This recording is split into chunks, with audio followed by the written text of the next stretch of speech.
Good evening and namaste.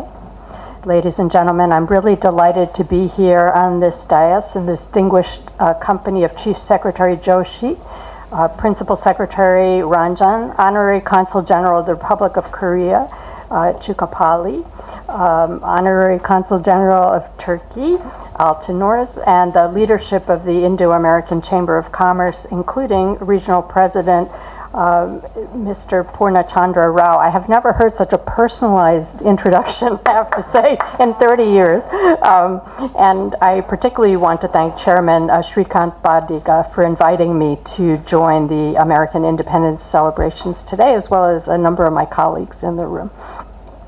You know, I've been in Hyderabad now since October of 2016, and since that time, I've really been overwhelmed by the tremendous warmth and hospitality that makes Hyderabad and this part of India and India so unique. And in my travels through this beautiful country, and especially in our own district of Telangana, Odisha, and Andhra Pradesh, I've really enjoyed spectacular vistas, rich and fascinating history, rich and fascinating food, maybe a little too much of that, and incredible diversity. And today, I have the honor of standing here as a proud representative of the United States, which is a country that, like India, has stood as a champion of freedom and opportunity since our independence. And indeed, India and the United States have much to offer to the world, including the ideals of justice, freedom, liberty, prosperity, and pluralism. And fundamentally, we're bound by a shared political philosophy on the relationship between citizens and their government. Now, it was, as you know, 242 years ago in a small hall in Philadelphia that 56 Americans gathered to articulate a set of principles for self-government. They were all men, but it was still worth listening to them. These principles declared that liberty is the birthright of every individual. All of us are created equal by our Creator, and that governments must rule by the consent of their citizens. And the ideals embodied in this declaration resonated around the world, across languages, across cultures, and across time. And they represent the aspirations still of people in America, in India, and around the world. India specifically has played a central and still growing role in the economic and political emergence of Asia, and the United States is proudly celebrating and supporting India's rise as a global power and model of democratic principles.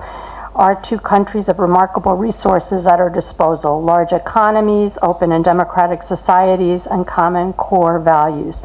And looking back over the past decade, we've made substantial progress in improving our partnership. So if you take, for example, trade ties, two-way trade in goods and services between our two countries reached more than $126 billion last year, and that's a threefold increase since 12 years ago.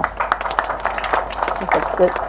Foreign investment has also risen to unprecedented levels, with total FDI flows between our two countries at $37 billion in 2016.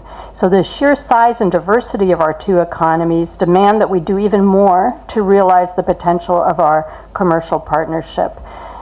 We, as I'm sure you, are encouraged by the commitment from the government of India to implement pro-business reforms that could boost two-way trade and investment even more. And we hope these reforms, such as the GST and the Bankruptcy and Insolvency Code, will reduce long-standing challenges to doing business in India. Businesses need a strong enabling framework to thrive, and I think you have that environment here in Hyderabad and in Telangana. Most of us know Telangana was tied for first place in the 2016 World Bank and Government of India's Ease of Business rankings, with neighboring AP sharing the honor. And the governments of both Telangana and Andhra Pradesh, as well as bilateral chambers such as this one, deserve much of the praise for this accomplishment.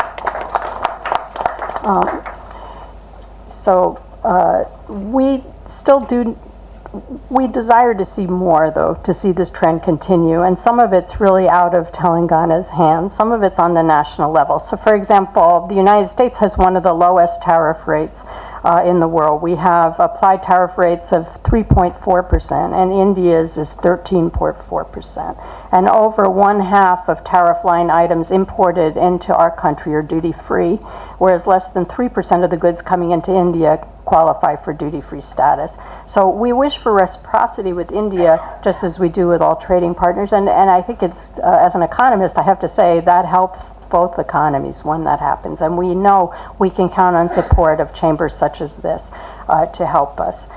You have significant clout in India and an important advocacy role to play in encouraging the government of India to lower its trade barriers, as well as to continue to improve its protection and enforcement of intellectual property rights, which again, I think Telangana is a leader on that. Another growing area of our cooperation is defense, and our strategic defense partnership is stronger than ever. And as you may know, in just 2 weeks, on July 6th, the United States and India will hold its inaugural 2+2 dialogue in Washington, and the U.S. Secretaries of State and Defense and the Indian Ministers of External Affairs and Defense are going to meet and discuss how we can continue to strengthen our strategic and security ties.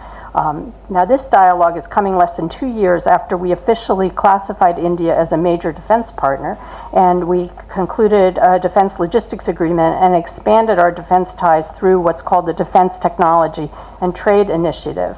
Now, I was proud to join our ambassador right here in Hyderabad when he, with the Defense Minister Sitharaman and Minister KTR, inaugurated a joint venture between Tata and Boeing, which is already producing parts for Apache helicopters. Those are the helicopters our president flies in, for example, and that was done ahead of schedule.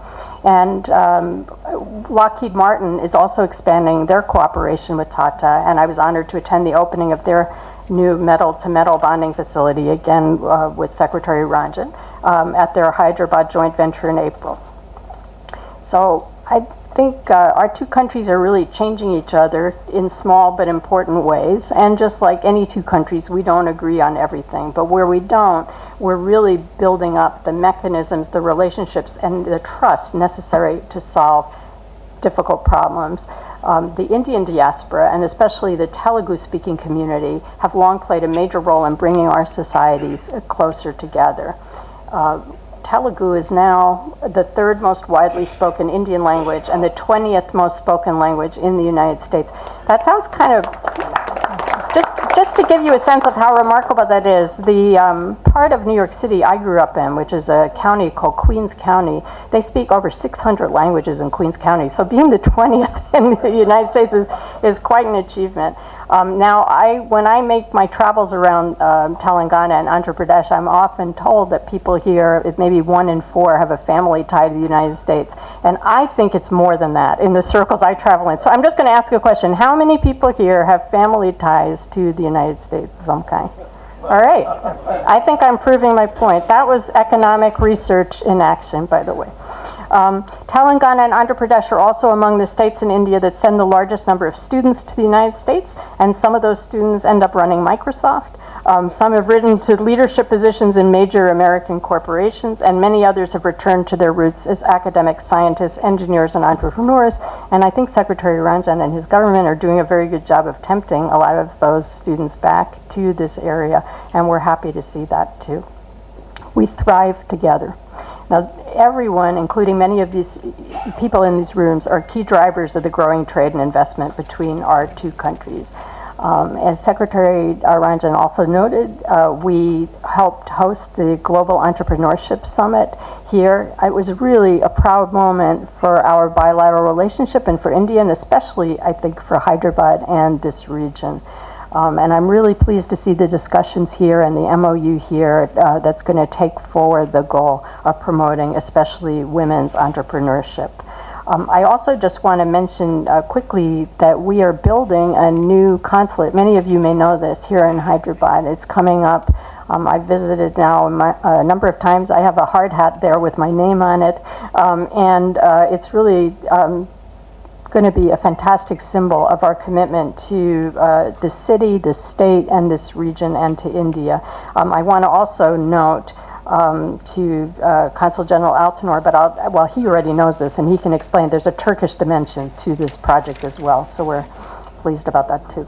So I just want to congratulate you. You celebrated last year your 50th anniversary at the end of last year, I understand, just as we were celebrating our 70th anniversary of diplomatic relations with India. So as we celebrate our Independence Day today, I just want to reiterate our commitment to this chamber, the IACC, to the governments of Telangana, Andhra Pradesh, and Odisha, and to support greater collaboration and economic cooperation between our two countries.